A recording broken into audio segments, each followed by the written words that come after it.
কোয়েলের সাথে আমি আমার মনে হয় যত রাজ্যের গসিপ আমার কোয়েলের সাথেই হয়, and she is a gossip queen.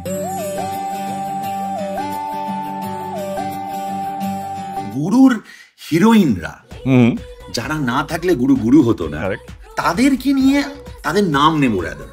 তোমাকে জাস্ট একটা লাইন তাদেরকে ডেডিকেট করতে হবে। এই সময় নষ্ট না করে প্রথম হিরোইনের নাম নিয়ে নি, Koel Mallick.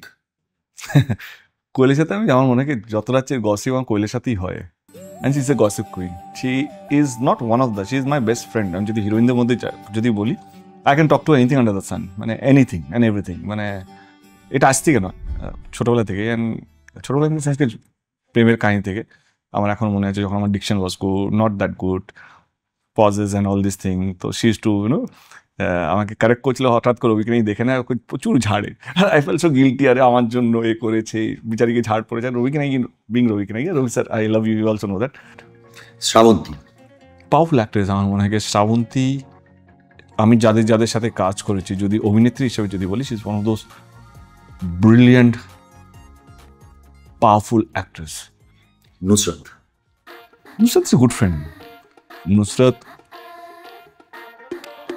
she's bindas type. ইদিকা Hard work. Barkha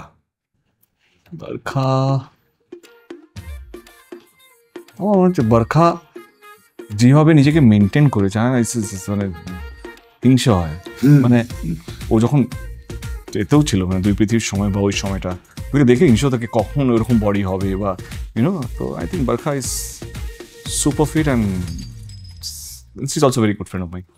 Payel Sarkar, again powerful actress.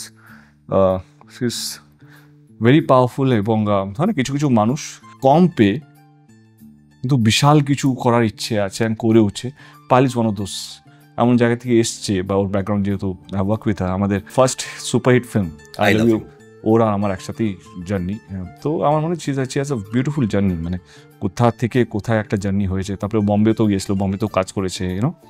I think very hardworking, very sincere, and I wish all the luck. Rukmini Maitra. Rukmini আমার মনে হয় one of the most beautiful, যদি কোনো হিরোইনের সাথে আমি কাজ করে থাকি, I think she is one of them. Hardworking, discipline তো অন্য লেভেলের ডিসিপ্লিন। মানে ওকে দেখে আমি বলি এতটাও ডিসিপ্লিন হওয়ার দরকার নেই। মেকআপ ভ্যান লাগবে না, তার আগে পৌঁছবে। কেন কল টাইম 8টা দিয়েছে, তারপরে আমাকে মেকআপ ভ্যান লাগেনি, তুমি কেন গেছো, একটু পরে যেতে পারতে। She's like me, কোথাও যেন মানে প্রচুর ন্যাগিং দ্য সেন্স, কাজ নিয়ে সারাক্ষণ পড়ে থাকে। এটা কেন, এই সিনটা কেন, এটা আরো ভালো করব। শুধু সিনেমা নয়, তারপরে যে ছবিটা কিভাবে প্রমোট করবে সেখানেও সারাক্ষণ। She has a producer brain. Correct. She is a package. Yeah. Subhashree Ganguly, hard working, again she has a super successful story. কিছু কিছু মানুষের যদি স্টোরি হয়, একটা জার্নি হয়। লেডি সুপারস্টার, ওকে লেডি সুপারস্টার। ওর একটা সুন্দর জার্নি আছে, যেই জায়গা থেকে এসছে, বর্ধমান থেকে আজ আরবানা অবধি। তো আমার হচ্ছে সেটা পিওরলি ওর হার্ড ওয়ার্কিং, ও সিনসিয়ারিটি অ্যান্ড ডেডিকেশন টুয়ার্ডস আর আর্ট। তো আমার মনে হয় অফকোর্স ওই সময় দাঁড়িয়ে, বা আজকে যেভাবে দর্শক আজকেও ওর আমার মনে হয় ওর জেনারেশনের মধ্যে আজকে যেভাবে ও নিজেকে ধরে রেখেছে, আস্তে আস্তে সবাই একটু একটু করে পিছিয়ে গেছে। তার মানে এটা নাকি সবাইকে আমি খারাপ বলছি, কারণ লেটস বি প্র্যাকটিক্যাল। মানে আমি ধূমকেতু যেহেতু রিলিজ হচ্ছে, আমি দেখছি, ওর সাথে ঘুরছি, মানে এই জেনারেশন, আমাদের জেনারেশন, ও তো আমারই জেনারেশনের, মানে আমার জেনারেশনের মধ্যে নো ব্যাকগ্রাউন্ড থেকে একটা তৈরি করা, আই থিঙ্ক ইটস কমেন্ডেবল।